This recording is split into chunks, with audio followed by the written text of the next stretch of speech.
Welcome to Engineering the Loop, your podcast for people who are developing with models in the mix. We have Brian here today, and we have special guest Cory House, developer accelerator. You got linked to your courses, your YouTube, and consulting. How's it going, Cory? Doing wonderful. How are you guys? Pretty good. Awesome. How you doing, Brian? Great. Awesome. So, Cory, if people don't know who you are, right off on your page, you'll have that in the description as well. But courses, YouTube, consulting, who are you? Kind of how'd you get into what you're doing today? I'm a software developer, been writing since the late 90s, and I've worked in way too many technologies, and that's been one of the fun things. That's what I love about this career is it's always changing. Sometimes I wish it would move more slowly. Other times I wish it would move faster. That's been a funny nature of things. Here lately, I definitely get the sense that things are moving so fast I can't keep up. They're just the state of the art of just even writing code.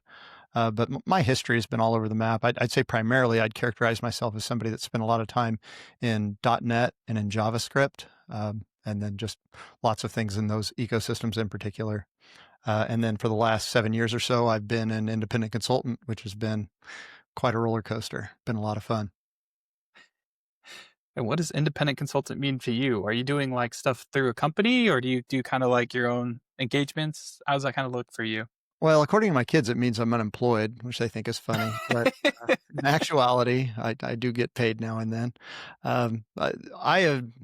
I quit my job, and it was a very hard thing to do. But for me, what it meant was going big on one thing. And I had wanted to be independent for a really long time, but the realization that I had was the only way I was going to successfully do that was by becoming known for something specific rather than general. And I think I've spent most of my career thinking about just going broader and broader, like learn another database, learn another language, learn another framework, and that'll make me more useful. And there's truth in that. And I think that's really good advice for anybody starting out.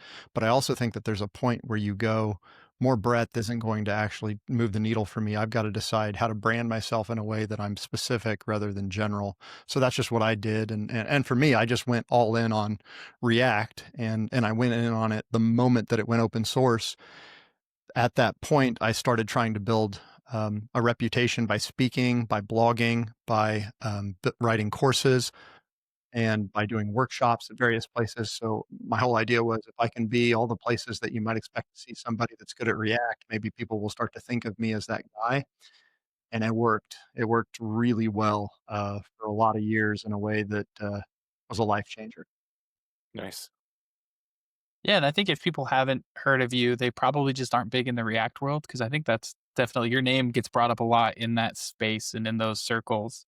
And I think you even just spoke at DevOps Days Des Moines. What Mhm. was that, a couple weeks ago? Yeah. Over environments. So, I mean, not just React, but you also have software development knowledge that's in there as well. I'm kind of curious with React, like why React? Why not Angular? Why not Vue? Why not some language that's died like Polymer? Like how did you time that? Why that one? Well, Alec, I think you answered it. Not Polymer for reasons that you've covered, but yeah, that was an easy decision. There was a moment I looked at it though, for the record. I mean, I think to answer your question, you actually have to step back farther. Like the reason that I went big on JavaScript was because I looked around my team and there was no one else that wanted to do it.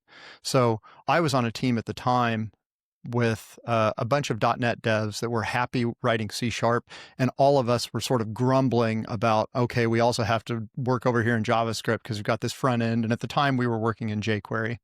And then a little bit later after that, you fast forward, we were working in Knockout, we were working in Angular and those sorts of things. But the thing was, I was the only person that was somehow able to convince myself that working in JavaScript was fun. I don't even know if it was sort of Stockholm syndrome, but there was a point that I could say with straight face, I love working in this, and which is a hard thing to do because, you know, if you're somebody who's worked in a mature language like C# and a mature framework like .NET, you go, man, there's a lot of, especially back then, there were a lot of things that were missing, not the least of which was types, which is a hard thing to walk away from. Because remember, like I was doing this predating TypeScript, so there were ways to sort of shoehorn such things in, but nothing had really caught on at that point. So what I was doing was chasing usefulness. and recognizing that one way that I could set myself apart was being willing to do something that other people aren't willing to do, and just chasing that need. And that proved to be really useful because there's an interesting book by Cal Newport called So Good They Can't Ignore You. And one of the key points that Cal makes in there is that you don't want to tell young people to chase their passion.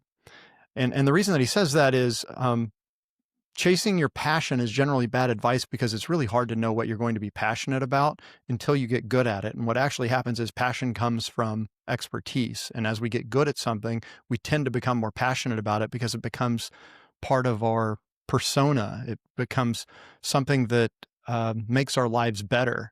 And the better that I've gotten at software development, the more that that's become a passion for me. When I started writing code, I was never really much into it because I wasn't that good at it.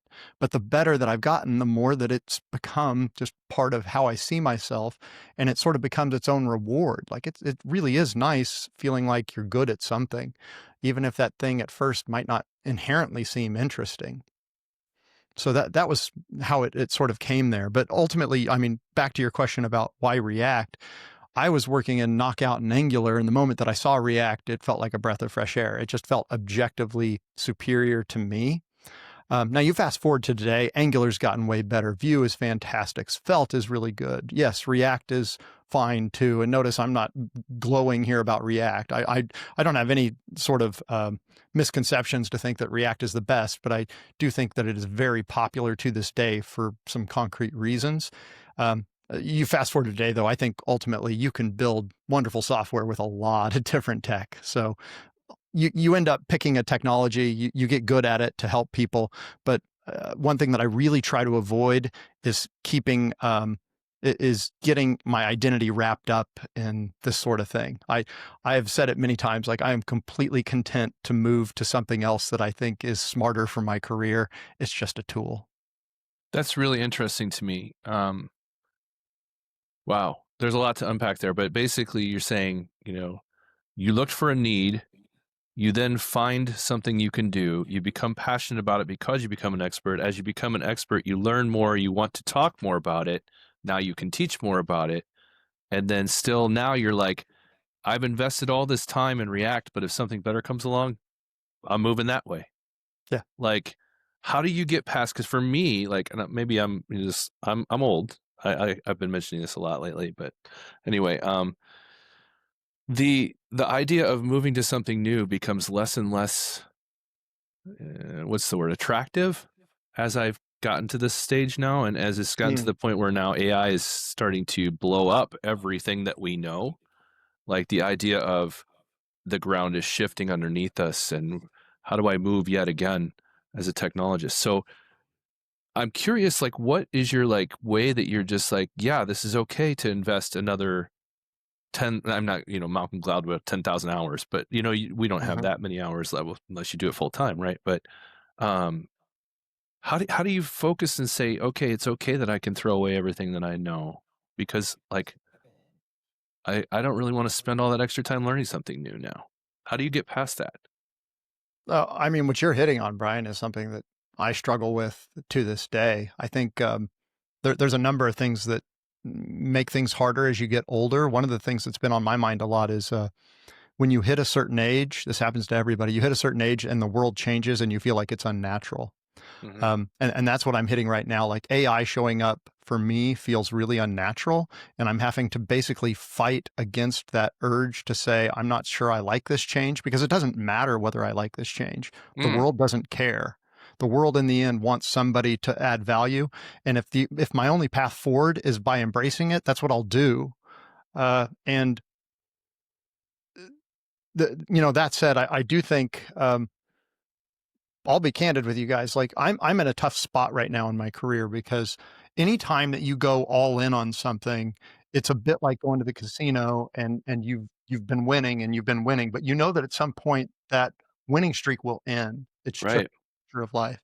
So I'm at the point now where I'm a specialist in something that everybody knows, which makes me much less useful than I was 10 years ago. 10 years ago, I kid you guys not, I had a full-time job. I had 45 companies reach out to me in 1 year. That's why I quit my job, because I was taking my lunch hour, I was taking my evenings, my weekends, I started taking my vacation time, and then I started taking unpaid time. I was doing everything I could to not quit my job because I loved my job. I had an amazing boss who really trusted me, who gave me tons of leeway. I had a really good team. I loved who I worked with. I worked with people I'd consider friends.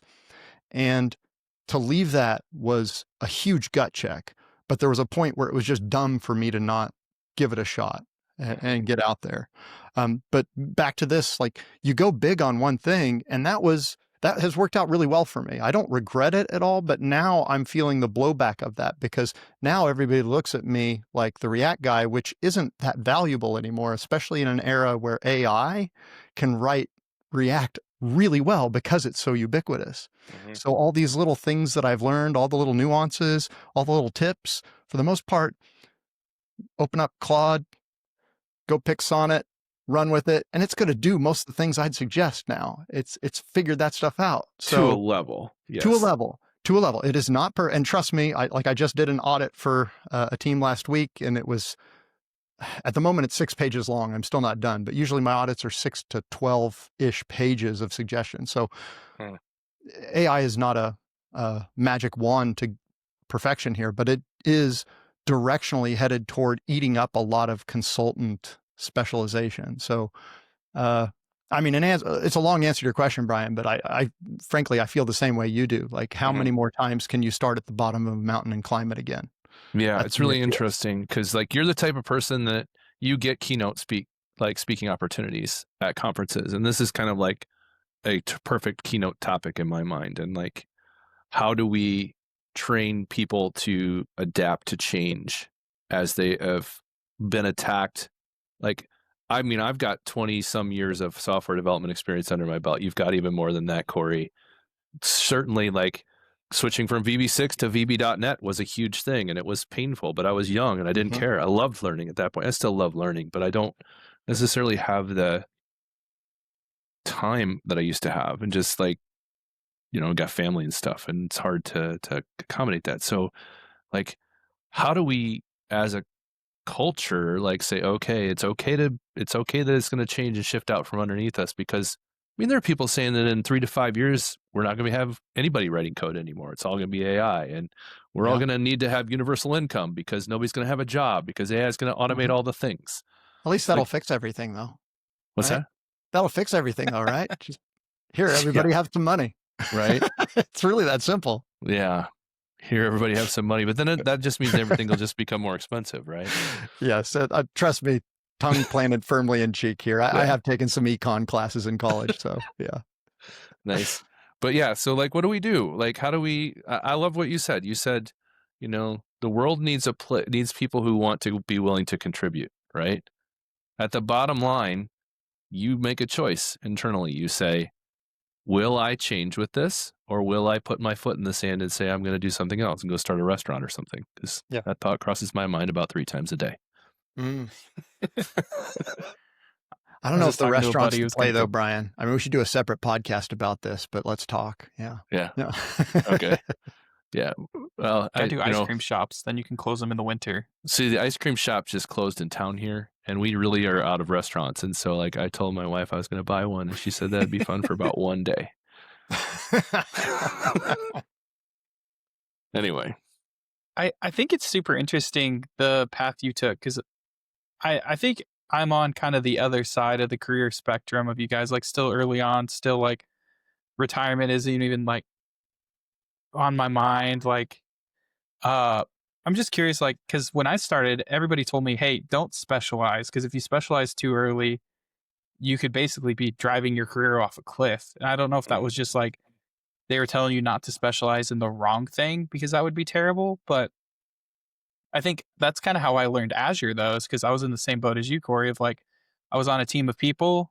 They didn't want to do that. I was fresh out of college. So I was like, reading Azure documentation is kind of like reading textbooks. Like, I'll just read it and figure out what we need to do and we'll do it. But it was kind of born on the nobody else wants to do this. And then that's kind of led to my quote unquote specialization. I don't know if you'd call it that, but Then with AI now, it's like that's a real thing that I'm learning, trying to adapt, and because I think that's where the future is going to be right now, at least the way people are talking. And if I look at the next 5 to 10 years, I think that's going to be where people are implementing more and more AI. How to do spec driven development is a new thing that's been being talked about. How do you write prompts so that you can have, like, I don't know, the Cory House audit every time you push code so that people never, Mhm. you know, or in your case, how can you audit stuff quicker? Could I do my baseline auditing with AI? Like, and I think those are things that we're kind of starting to reimagine potentially how we're doing software development. That's been interesting, but I'm just like, it's weird because you have like two opposite dichotomies here of somebody like, oh yeah, super hyper specialized. And now I'm like, it worked, right? Like you taught people, people are learning how to do React. They could always do better. And then you have like the generalists too of like, you're so general, nobody wants you because Mhm. it's like, well, how are you going to provide value? You're not an expert at anything. How did you kind of, I guess now you're kind of reevaluating, but like, did that ever scare you, or are there other things that you were like ready to pull the ripcord on the side of like, well, I'll be a JavaScript guy and this, or did it just like take off so fast that you're just like, I don't even care anymore. We're gonna dump fuel on this fire, and There's how'd multiple you kind of things to handle that? consider there. One thing is I had the hunch, and it turned out I was right, that if I bet on the right horse and that if I went big on it for a few years, that it could be life-changingly successful, and it was. I mean, I won't get into specifics, but I'm good. Like the last few years have been unbelievably successful for me. So if I'm sitting here sort of complaining about coming down off of a high, uh, I had a ride the last few years on like I haven't shared it publicly, but it's been really good. Like my courses got more views than I would have ever guessed and made me more money than I would have ever expected. I had more companies reach out. So, um, there's something, but I also knew this, like there's always a trade-off to be made. I mean, Will Smith, I just heard this quote the other day. He said, one of the worst things about fame is, the feeling of coming down from it. Mm. And, for me, it's not the fame thing. It's the feeling of coming down from the high of, being unbelievably in demand, where I have handed work to I don't even know how many different people. Like, I thought about starting up an agency because I could see the opportunity. Like, I could have had a React agency and just been that and hired people and brought them on because it was so successful. And there's people that I know that did just that, like, Infinite Red. That's their business, is just React Mobile. That's it. And I say that's it, but I mean, they are an extremely successful company with lots of people. They have tons of work, and I have a lot of respect for them. Instead, I just always wanted to be on my own. So at conferences, I'd be in conferences or in conversations with people and say, "Hey, do you want some work? I'm kind of drowning right now," and I feel very lucky to have been able to do that. So, uh, I mean, to your point though about balancing depth and breadth, uh, my advice for anybody is early on in your career, you definitely need to go for breadth, because early on, you really don't know what you're going to love enough to be able to push through the hard parts. And man, I mean, I remember I really was deeply frustrated by JavaScript early in my career. And I had, rightly so, almost anybody working in early versions of IE when JS was super young in the early 2000s. It was brutal. But since nobody else wanted to do it, I saw an opportunity, and I got good enough at it that it really became part of my persona, and that worked out for me. But what I was doing was tasting lots of different ice cream, and then at some point you go, okay, this is it. Yeah, I could Hmm. I could handle this every day. I I love that found I analogy. found my thing. So I think to answer your question, Alec, like the real mistake is to think that you're going to come out of school and immediately go, yeah, I'm a SQL Server guy. I've just got a sense of it. This is the first technology I touched. That's what I'm going to do my whole career. Like, Mm. man, try some more things. And the other thing that I think about here is an idea from Jeff Bezos, which is the idea of two-way doors. So he said, most decisions in life, a lot of them are two-way doors. There are a few that are more or less one-way doors. Like you can't go back, and you're probably not going to go back and get a 4-year degree again from some other school. Very few people are going to go, oh, we'll just go get another bachelor's degree. Like you better choose wisely here. For most people, that's a one-way door.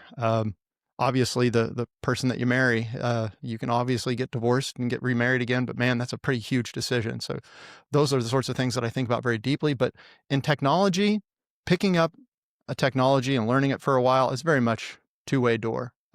There's no reason I can't go pick up any other thing now and decide to make that my new specialty. So I saw it as mostly upside with, yes, some costs longer term. And as a side note, I mean, I can tell you, here I am in my late 40s. I look around and there are friends of mine that are presidents, that are CTOs, that have big, impressive titles. And I mean, I'd be lying if I told you I wasn't a little jealous. Like, I think it'd be really cool to be able to tell my mom that I'm a CTO or a vice president, something like that. I think that would be much more impressive sounding than unemployed, but it is what it is.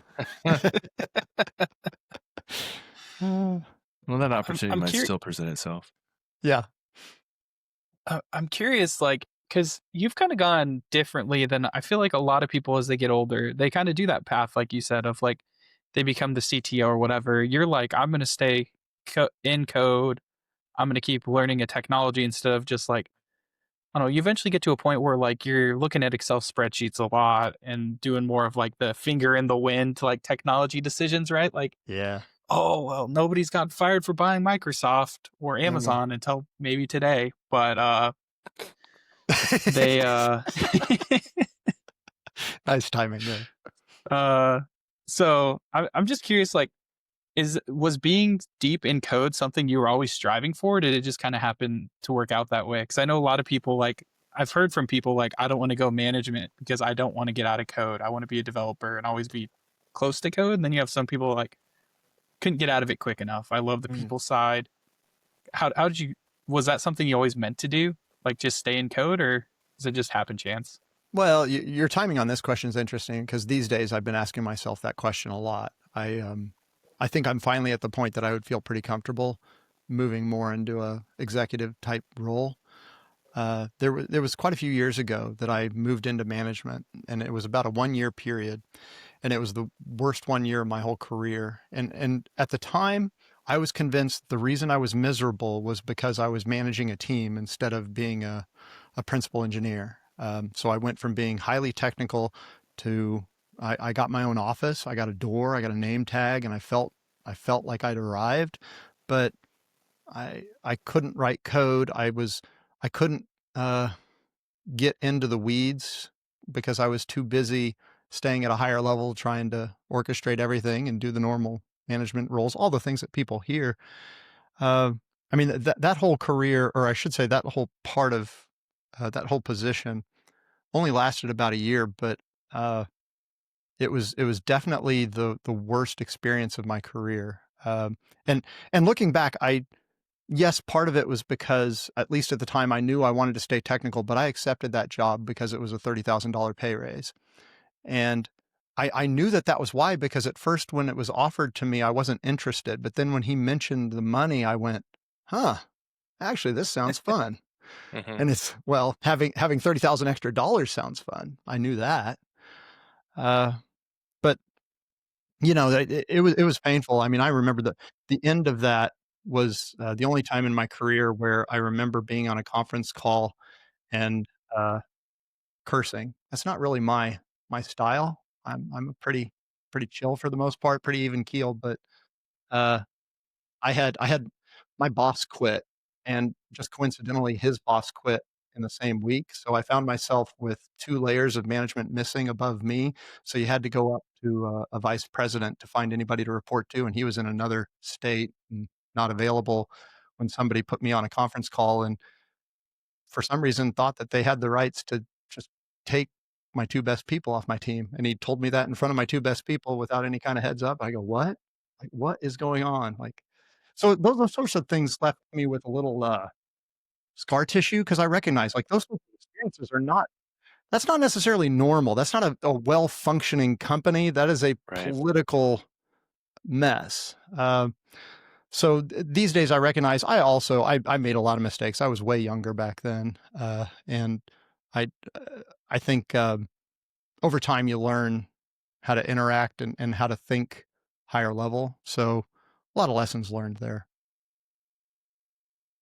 I think something that I've noticed, and maybe this is just me, is like the pace of corporations. I feel like, especially like you have AI right here, right? Like moving at a breakneck pace. I feel like it changes overnight. like companies, the higher you move up the bureaucracy, the slower things move and the more they're okay with that. And that's like a weird thing to fight with too, of right? Like, hey, our developers could be X% more productive if we just adopt this thing. And a lot of companies are sitting back like, yeah, we're gonna wait till like some of these copyright things shake themselves out, or how PII and all that kind of stuff works out, and all these other guarantees, and like, yeah, but this company over here is 50% more productive. And other companies like, yeah, but our bottom line's doing okay. We don't really care. And I think that's been something hard for me personally to deal with. Like, as I've been working in different careers of like, or different companies with consulting of like, yeah, if we just make this change, we can go faster, we can deliver better. And it's like, yeah, but we were fine before, kind of. Like, yeah, we want to be better, but Yeah. like, we don't really want to do the risk. Or so, like, I feel like sometimes it's just trying to explain the risk profile of like, hey, because if you can explain it to a point where like, hey, let's be honest, identify all the real risks. Like, how would this hurt you if this blew up? That works pretty well. But it's like some companies are just like, we're gonna slow roll everything because it'll eventually shake itself out. Kind of like the whole, if you would have picked React a long time ago, you'd probably still be pretty happy with that decision. If you picked Polymer, like, you'd be shooting yourself in the foot because you're going to eventually have to have rewritten everything. So Yes. some companies have decided like, we're just going to slow roll every decision and eventually we'll just adopt whatever the public picked. It's Mhm. like, but if you didn't pick that, it may not fit with your, your style, with how your developers like to think about things, that kind of thing. And it's an interesting thing with technology I've noticed. Cause like, even if you slow rolled it long enough, you could do Blazor now. So you don't even have to learn other things. You could just do everything in C# if you want to do front end, back end, web Sure. server, all that sort of stuff. And it's like, I don't know. Yeah, It's but it's a really weird thing. are we certain Blazor's going to make it? Because, like, I mean, are Well, we and sure about that's that? the thing, right? Like, oh well, that if people don't adopt it, that's the other thing, is if you don't adopt it, it dies. Right. Mhm. Like, if nobody adopted React off the bat, it would have just been just Yeah. another front end framework that came and gone. But so it's like, oh, we found this thing that works for us, but we're gonna keep slow rolling it. And I think that's where a lot of people will get frustrated too. Is like, hey, we have the C# language, we can use this in this front end, blah blah blah. Like, well, we're gonna wait to see if it dies or not. Like, well, how many years are we gonna wait before we adopt it? And then Yeah. the maintainers get sick of maintaining it because nobody's using it. Kind of get in this cycle of. But I think that's something that's definitely frustrated me. I've noticed is like, I did the same as you, Corey. I was a manager for about a year, and there was a Mhm. lot of things that I was just like, this is frustrating. Like, why are we moving so slow on this? Or like, Yeah. why is this thing the way it is? Like, this shouldn't have to be a thing. Why is there all these meetings? Like, Mhm. you know, is it really providing value to the company? Are we making or saving money with this call? Oh, we're just chit chatting. Okay, cool. Like, Yeah. Well, I think in particular that it's sad that some set of people end up in a job where they're unhappy and they might think it must mean that I really am not cut out as a manager. And they might just be in an environment that's uh, politically too competitive, that's dysfunctional in some way. For me, looking back, the real thing that made me miserable was I was working in banking software. And when you talk about conservative and very, very unwilling to change, that was the nature. So I came in and I could see all these things that I'd really like to change. And if we were a startup, they would have been like, yeah, gung ho, let's do it. But instead it was, I'm sorry, we can't justify the risk of changing pretty much anything. So you more or less just need to stand here and watch this less than optimal process. I go, Right. well, what am I doing here? Like, I'm just watching the cogs go along. No, I don't want to manage a dysfunctional assembly line. I want to make the assembly line better. And that's so you've got to be able to step back enough at least and see maybe it's the environment I'm in and it's not the technology or the job itself. I think people can be happy in a lot of different spots if they find the right fit.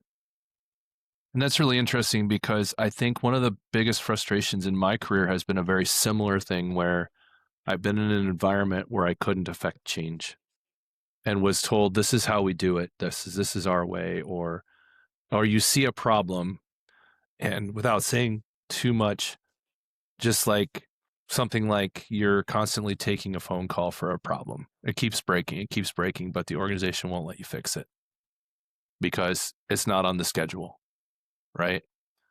And so it becomes a very demoralizing scenario very quickly, for me at least, when that happens. But that, I think, is kind of, we're hitting that right now with companies that aren't adopting AI or aren't letting their engineers do things with AI, but yet we're really uncertain what AI is going to do. So how do we integrate this safely, and how do we move forward and keep people interested and not go off the rails? Yeah, it's interesting, like that front too. That's been a pivot that I've been making here of late, because I'm finding, you guys have probably seen this a lot. There's this big schism right now between people that feel like AI is the second coming and those that think that it's a total joke. And there's wisdom somewhere in between. But something that I found is there is a huge difference in the way that people are choosing to use the tool. And anytime that we have a new tool in this industry, people abuse it early on as they can't figure out exactly, because you can make the mistake of assuming that it's too powerful, at which point that I could say, build me a CMS and expect it to be successful. I go, you're going to need to be a little more specific than that. Say enter, close your eyes. Yeah.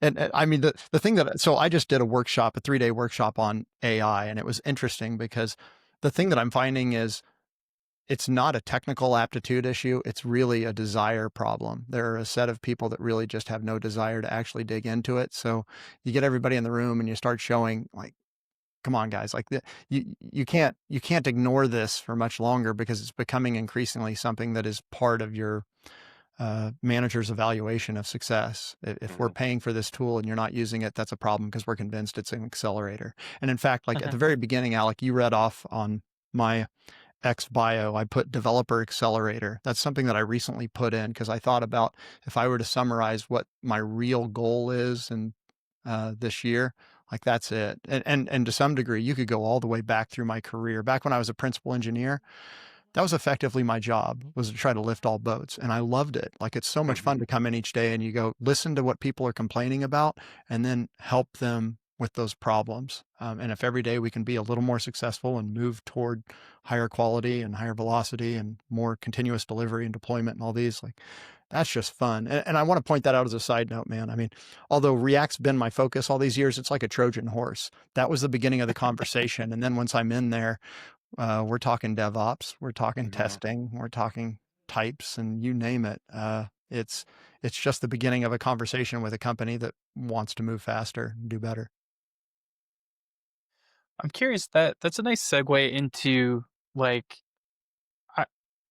there's a balancing act of giving away information and, like, marketing information, and just, like, how do you handle relationships and building your own personal brand?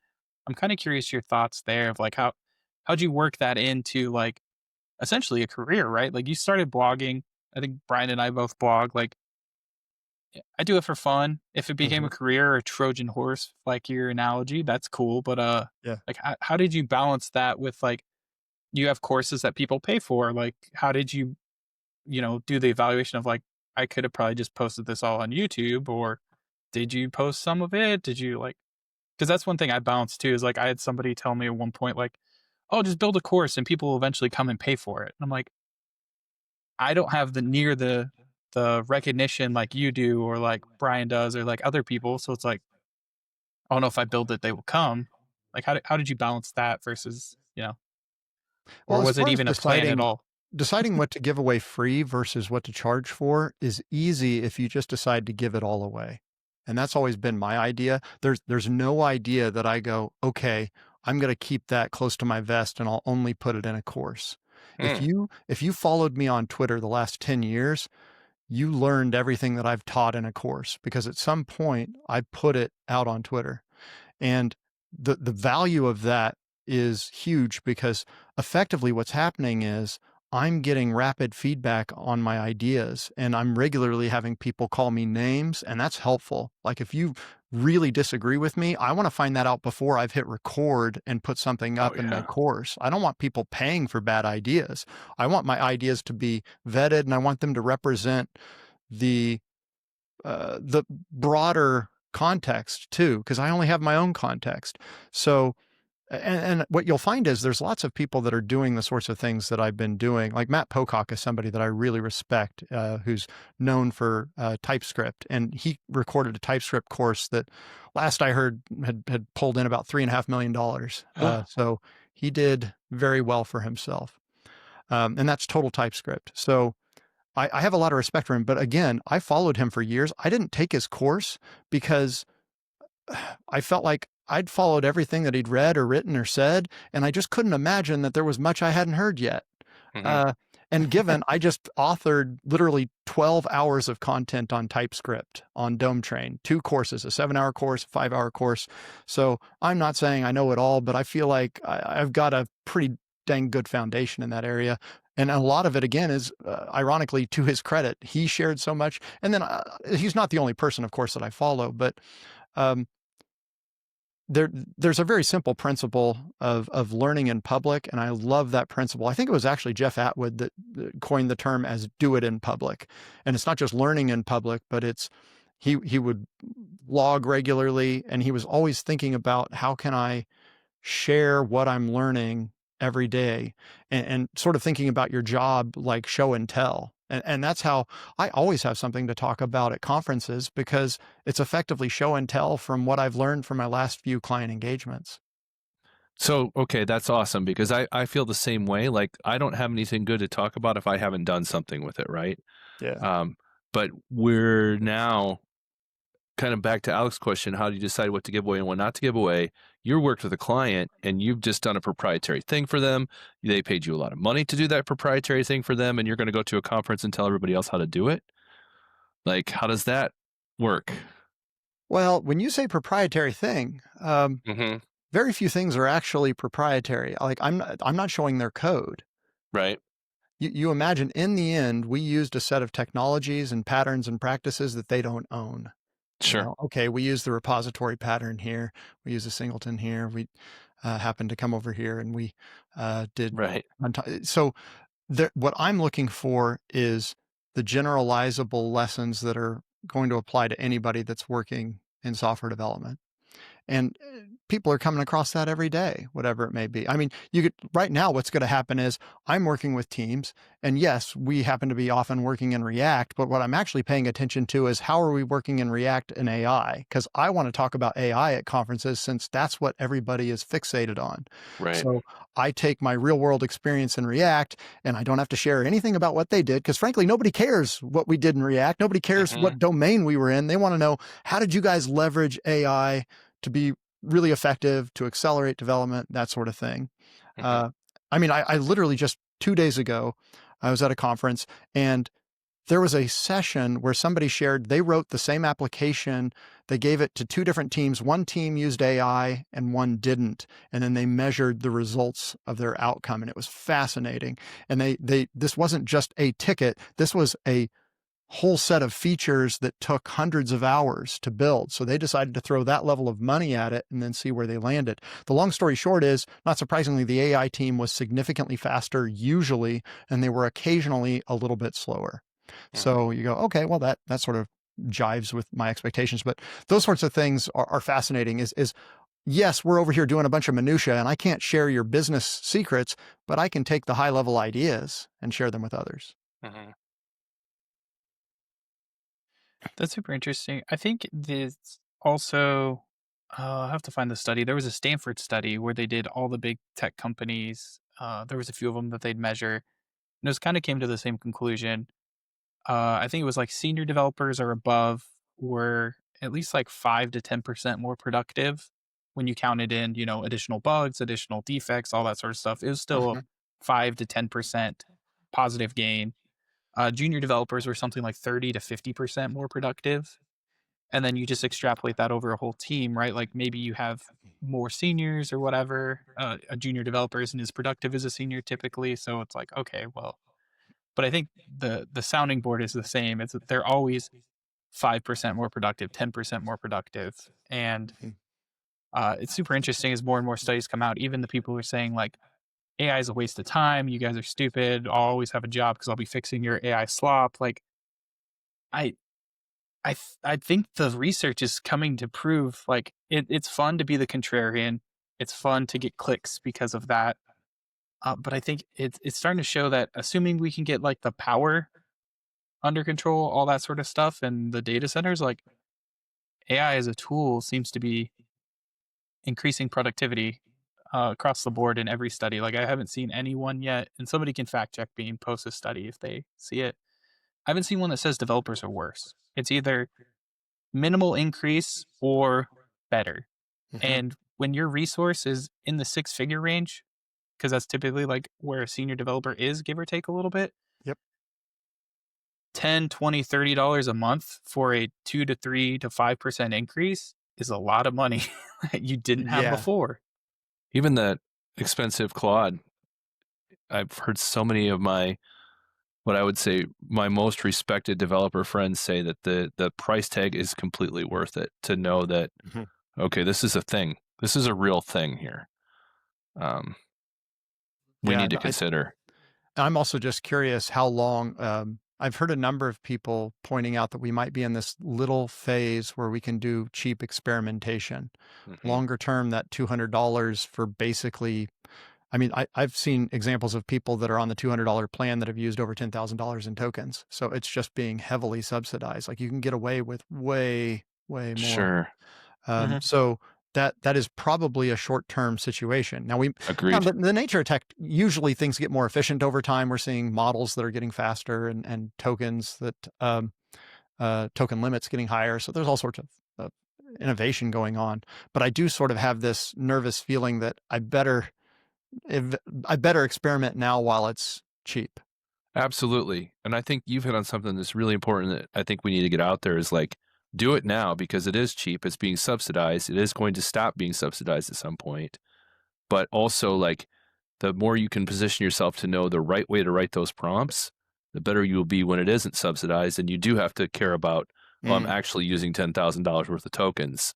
Am I going to be able to justify those $10,000 worth of tokens? Case in point, I was playing around with one of the very popular tools that does the website for you.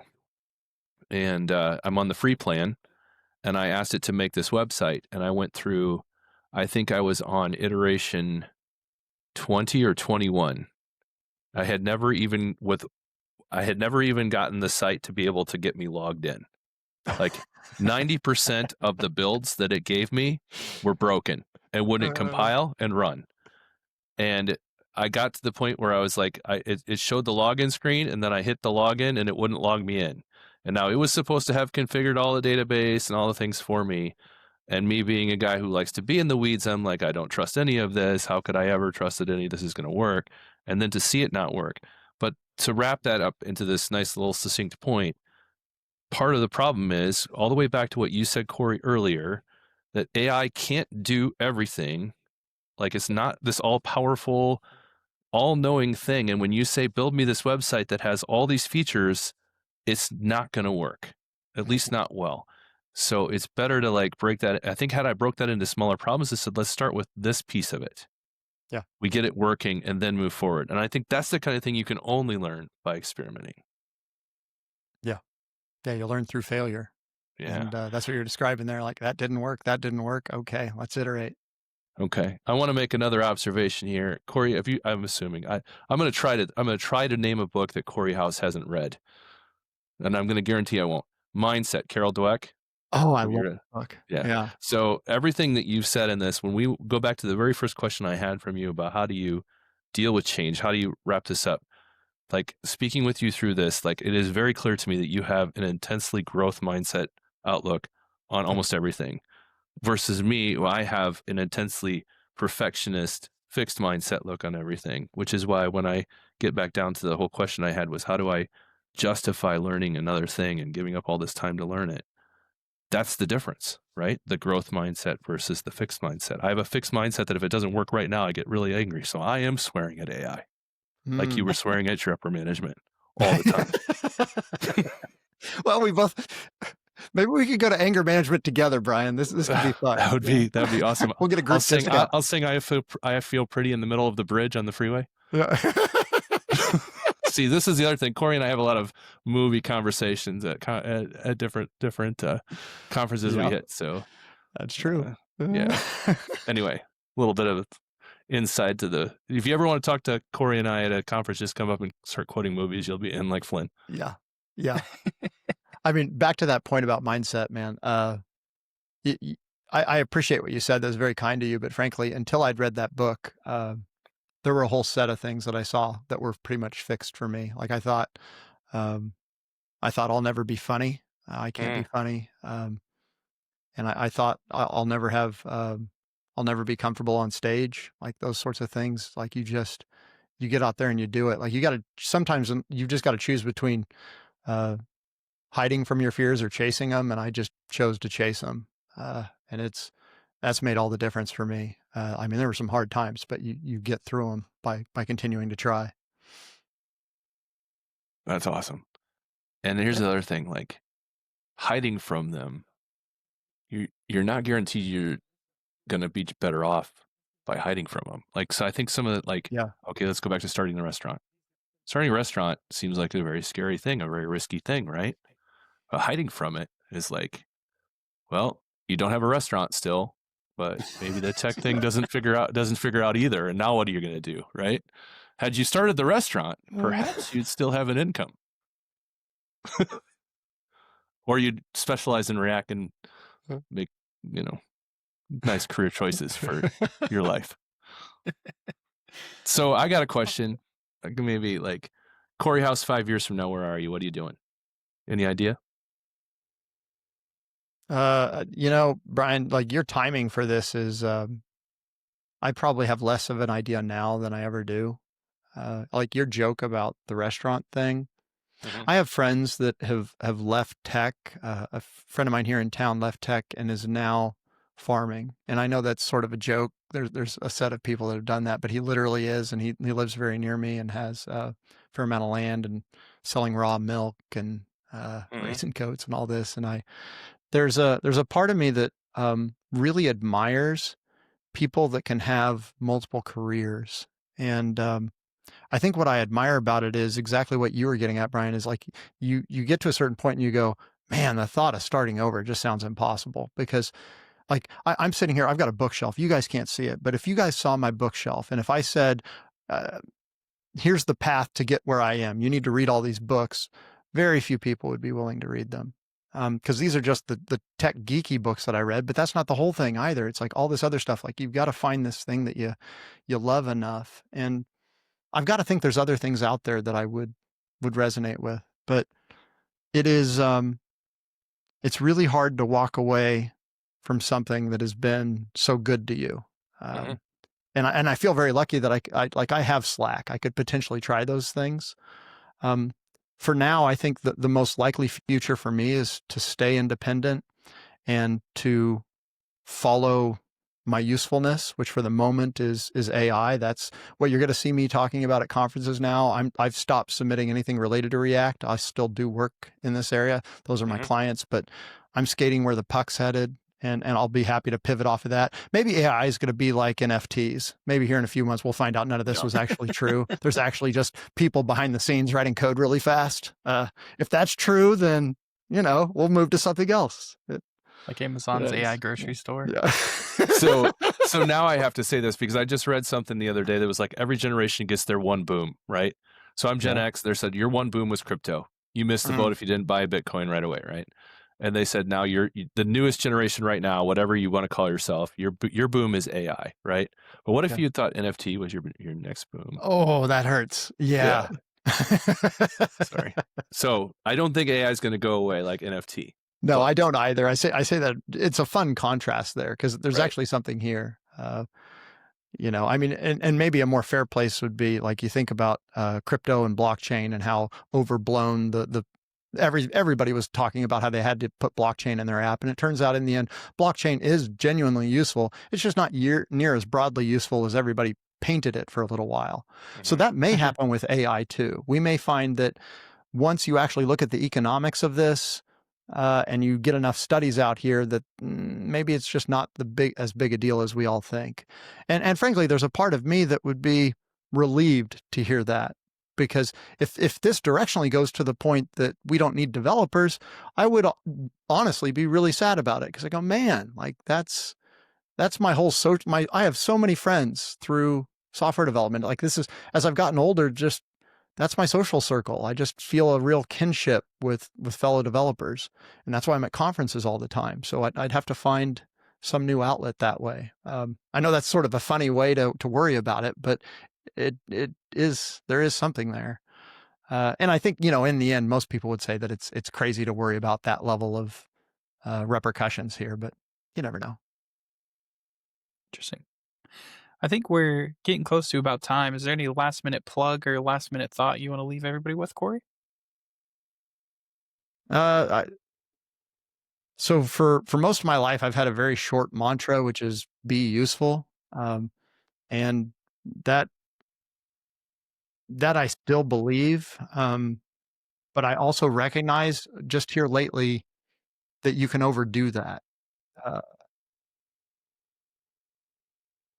That it's a big world, that there's a lot to life. And if you fixate on just being useful, you're missing out on a lot of richness in life, and it can have a lot of blowback in other areas. So you've got to think bigger picture and balance all of that. But I will say, that little recipe though of looking for the opportunity based on how you can be useful to others is a wonderful way to build a career. But you've also got to be careful and recognize there's a lot of different facets of life that you have to balance along the way. Awesome. Thanks for that. This was an awesome episode. I think it was pretty insightful. I really enjoyed it. Yeah, we can talk for another hour or two. This would be awesome. So. Let's do a conference, guys. Cory back. We'll have to see if Cory can start competing with Kevin Griffin and Clark and all the others for who has the most appearances. Oh, hey, so you guys have multi-appearance, huh? Well, I would be happy to be back. This was nice. A wonderful conversation. You guys are really good interviewers. It's fun. You made it easy too. So yeah. Cool. Well, with that, we'll go ahead and wrap it up, and we'll see everybody next week. Thanks for joining us. Bye, everybody. See y'all.